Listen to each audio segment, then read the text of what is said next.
राधे राधे। जय माता दी दोस्तों, आज हम आए हैं माता ज्वाला जी के दर्शनों के लिए, जो कि माँ के प्रसिद्ध शक्तिपीठों में से एक है। सो आइए आप सबको माता ज्वाला जी के दर्शन करवाते हैं। इससे पहले आपको इस मंदिर की पूरी लोकेशन बता देती हूँ। ज्वाला देवी मंदिर हिमाचल प्रदेश के कांगड़ा जिले के ज्वालामुखी शहर में स्थित है और यह मंदिर चिंतपूर्णी शक्तिपीठ से तकरीबन 33 किलोमीटर की दूरी पर है और यह मंदिर बस स्टैंड से बाय वॉकिंग डिस्टेंस पे है। आप आराम से पैदल भी मंदिर तक जा सकते हो और यहाँ तक आने के लिए आपको बस, टैक्सी, हर तरीके की फैसिलिटी मिल जाएगी और यहाँ पर आपको पार्किंग फैसिलिटी भी मिल जाएगी।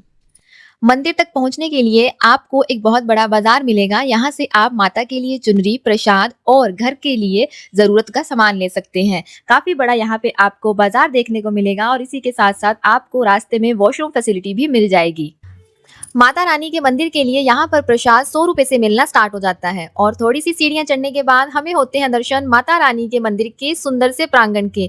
इस मंदिर में बिना तेल और बिना ईंधन के ज्वालाएं जलती रहती हैं। यहाँ पे ना ही कोई प्रतिमा है ना पिंडी है। यहाँ पे माता रानी की 9 ज्वालाओं के रूप की पूजा की जाती है। मंदिर में बिल्कुल भी भीड़ नहीं थी तो काफी आराम से हमें दर्शन हुए।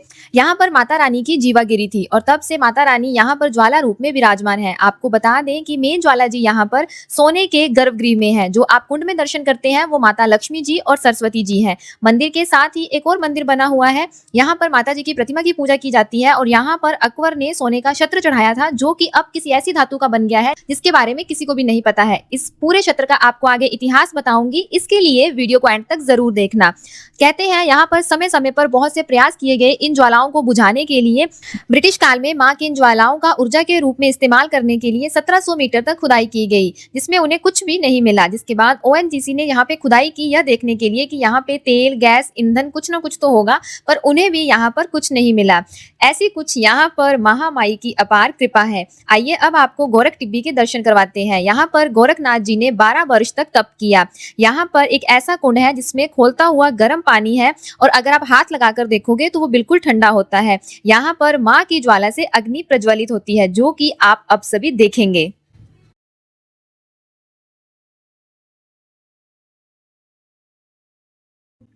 जैसा कि मैंने आपको बताया कि समय समय पर यहाँ पर माता रानी की ज्वालाओं को बुझाने का प्रयास किया गया था, तो उन्हीं में से एक थे मुगल बादशाह अकबर, जिन्होंने यहाँ पर नकली नहर बनाकर माता की ज्वालाओं को बुझाने का प्रयास किया था। पर माता की ज्वालाएं उस नहर में से भी ऊपर तैरने लगी थी। आज भी वो नहर आप मंदिर में देख सकते हैं, जिसे प्राचीन तालाब का नाम दिया गया है। पुरानी कथाओं के अनुसार एक बार राजा दक्ष प्रजापति ने यज्ञ करवाया, जिसमें उन्होंने भगवान भोलेनाथ जी को आमंत्रित नहीं किया, जिससे माता सती बहुत क्रोधित हुई और अपने पति के इस अपमान को सहन न कर पाई और उसी यज्ञ के हवन कुंड में कूद गई, जिसके बाद उन्होंने अपने प्राण त्याग दिए। जब भगवान भोलेनाथ जी को इस बात का पता चला तो क्रोधित हुए भगवान भोलेनाथ जी ने माँ सती के जलते हुए शरीर को लेकर तांडव करना शुरू कर दिया और इस तांडव को देखते हुए भगवान विष्णु ने इस तांडव को रोकने के लिए अपना सुदर्शन चक्र चलाया और माँ सती के शरीर के 51 टुकड़े कर दिए और यहाँ वो 51 टुकड़े गिरे।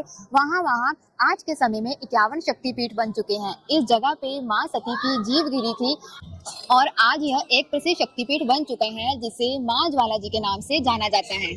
ये है हवन कुंड। यहाँ पर लोग हवन और यज्ञ करवाते हैं और इस टाइम भी यहाँ पर हवन चल रहा है। जिस टाइम भीड़ होती है तब इस साइड से एंट्री मिलती है और ये सारी जो रेलिंग दिख रही है, इस सारी तरफ लोग लाइंस में लगे होते हैं और इस साइड से होके इस तरफ मेन माता जी के मंदिर में दर्शनों के लिए जाते हैं। मंदिर के प्रांगण में और भी छोटे छोटे मंदिर हैं, आप यहाँ पे भी दर्शन कर सकते हैं और यहाँ पर माता रानी का शैया भवन भी है। आइए आपको शैया भवन के दर्शन करवाते हैं। कहते हैं यहाँ पर माता रानी जी रात को विश्राम करती हैं। इस भवन में एक बेड लगा हुआ है और चारों तरफ माता रानी की प्रतिमाएं स्थापित हैं, अलग अलग रूपों की। आप यहाँ पर सभी रूपों के दर्शन कर सकते हैं। कहते हैं महाराजा रंजीत सिंह की माता रानी के प्रति अपार आस्था थी और वो जब भी किसी युद्ध के लिए जाते थे तो माता रानी का आशीर्वाद लेकर जरूर जाते थे। और आप देखोगे कि मंदिर के ऊपर का जो गुंबद बना हुआ है वो सोने का बना हुआ है। वो महाराजा रंजीत सिंह ने सन 1835 में चढ़ाया था। कहते हैं जब अहमद शाह अब्दावली से महाराजा रंजीत सिंह युद्ध के लिए गए थे तो वहां से युद्ध में जीते हुए स्वर्ण का 25% माता ज्वाला जी के मंदिर में और 25% काशी विश्वनाथ जो कि बनारस में है और 50% हरमंदिर साहिब, जिसे आज के टाइम में गोल्डन टेम्पल के नाम से जाना जाता है, अमृतसर में चढ़ाया था। सो ऐसी कुछ महाराजा रंजीत सिंह की माता के प्रति आस्था थी। ये है माँ ज्वाला देवी जी का भव्य दरबार। इस तरफ ये ऊपर मंदिर है, हम यहाँ पे भी आपको दर्शन करवाएंगे। और इस तरफ माता श्री तारा देवी जी का मंदिर है, इस तरफ भी आपको दर्शन करवाएंगे। पहले यहाँ चलते हैं और यहाँ के दर्शन करते हैं लाल शिवालय के। इस तरफ है टेढ़ा मंदिर, अंबिकेश्वर, अर्जुननाग, लाल शिवालय, ध्यानु भक्त की गुफा, गोरख टिब्बी, राधा कृष्ण मंदिर। यहाँ पे प्राचीन पांडव गुफा का बैनर लगाया है, बट इस तरफ बंद किया हुआ है। बहुत से लोग इन मंदिरों में दर्शन नहीं कर पाते हैं। सो आइए, आज हम आपको यहाँ पे दर्शन करवाएंगे। और मैं खुद भी पहली बार इस तरफ आई हूँ।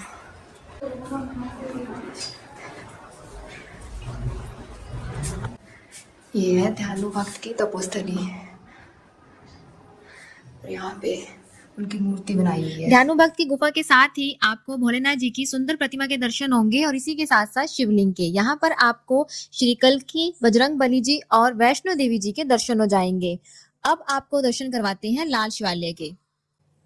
इस मंदिर के सारी तरफ अवतार लिखे गए हैं, जैसे श्री मत्स्य अवतार, नरसिंह अवतार। हर पिलर पे, हर साइड एक एक अवतार का नाम लिखा गया है।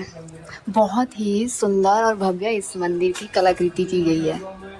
लाल शिवालय मंदिर के साथ ही आपको भोलेनाथ जी की बहुत बड़ी प्रतिमा के दर्शन होंगे।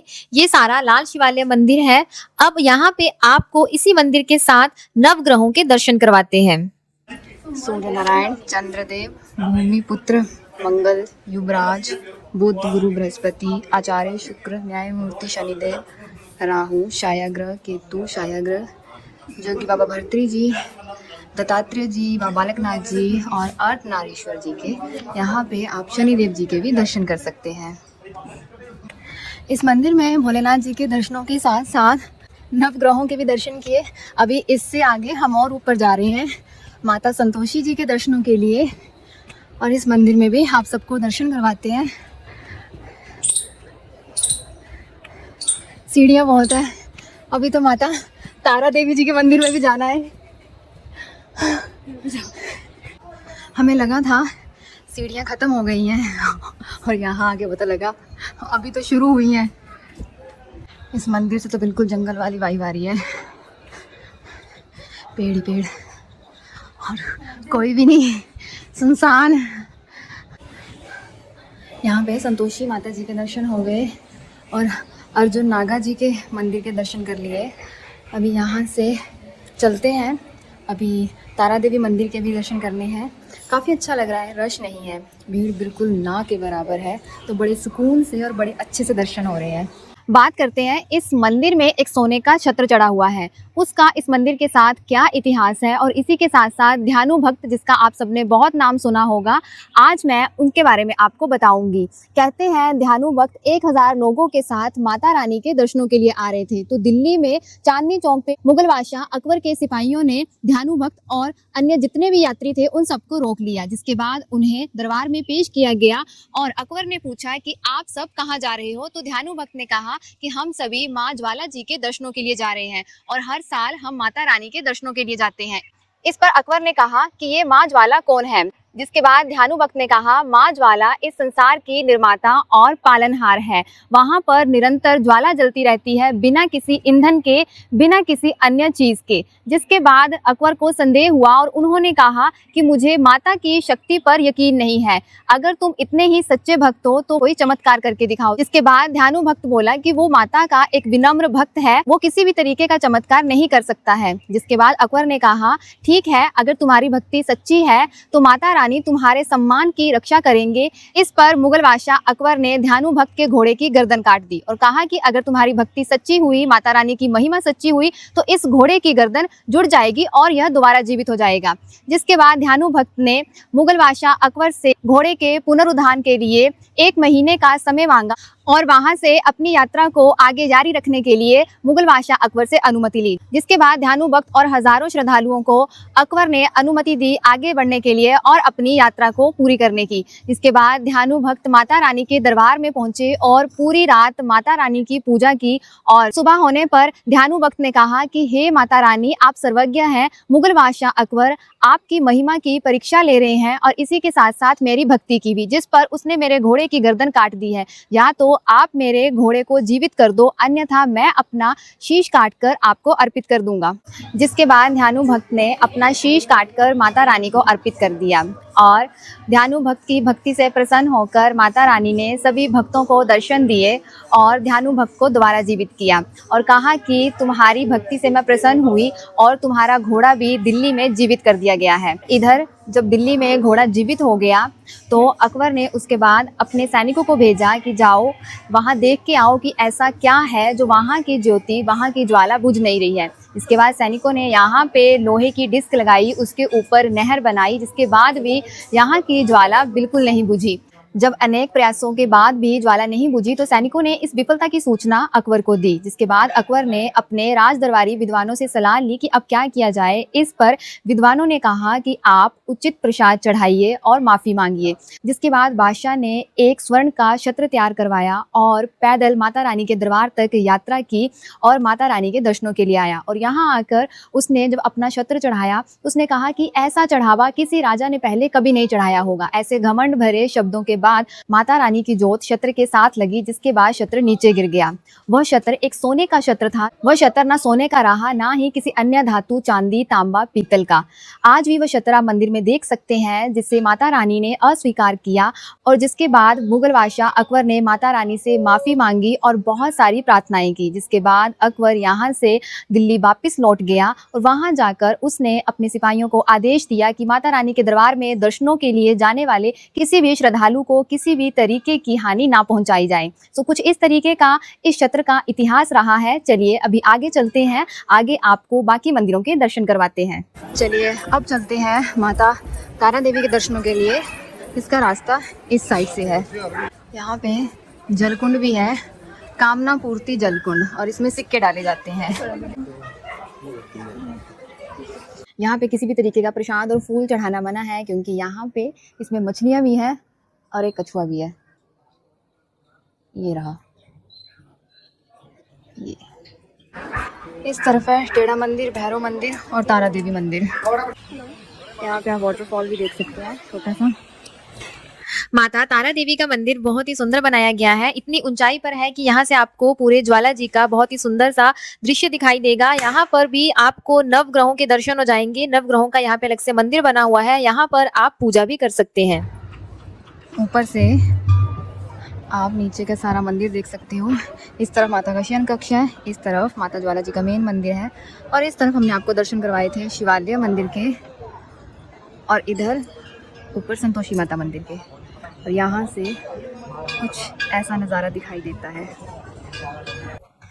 बहुत अच्छे से दर्शन हो गए माता तारा देवी जी के। अभी नीचे की तरफ चलते हैं और यहाँ की मार्केट एक्सप्लोर करते हैं और देखते हैं यहाँ से क्या क्या लेते हैं। सुबह मैंने आपको दिखाया था कि इस तरफ भीड़ बिल्कुल भी नहीं थी, पर अभी यहाँ पे लाइंस लग गई हैं, क्योंकि मंदिर का जो प्रवेश द्वार है, मीन तो मंदिर के पट हैं, वो बंद कर दिए गए हैं और अभी कुछ टाइम लगेगा। तो तब तक के लिए देखो कितनी भीड़ हो गई। और हमने सुबह ठंडे ठंडे मौसम में दर्शन कर लिए थे। यहाँ पे लंगर भवन भी है, तो आप यहाँ पे लंगर भी खा सकते हैं। मार्केट से आप घर के लिए प्रसाद लेकर जा सकते हैं। यहाँ पे आपको चूड़ियाँ, खिलौने, गाड़ियों के लिए बहुत सारा सामान मिल जाएगा। चूड़ियों की तो इतनी भरमार है जिसका कोई हिसाब नहीं है। 50 रुपीज़ से चूड़ियों की रेंज स्टार्ट हो जाती है। इसी के साथ साथ यहाँ पे आपको इयरिंग्स भी मिल जाएंगे, जिनकी रेंज 30 रुपीज़ से स्टार्ट होती है। बच्चों के खिलौने मिल जाएंगे, काफ़ी वेराइटीज़ में यहाँ पे की चेन्स मिल जाएंगे, की रिंग्स मिल जाएंगे, और भी छोटा मोटा आपको ज्वेलरी का यहाँ पे सामान मिल जाएगा। यहाँ पे आपको स्लिंग बैग्स मिल जाएंगे और गाड़ियों के डैशबोर्ड पे रखने के लिए बहुत सारी चीज़ें मिल जाएंगी। जूट बैग्स आपको यहाँ पे मिलने वाले हैं। कुल मिला के काफ़ी ज़्यादा वैरायटी आपको इस मार्केट में देखने को मिलेगी। उम्मीद है आप सब ने इस मंदिर के अच्छे से दर्शन कर लिए होंगे। जाने से पहले इस वीडियो को लाइक और शेयर कर देना। इसी के साथ साथ सब्सक्राइब बटन को प्रेस कर देना। Thank you so much for watching this vlog.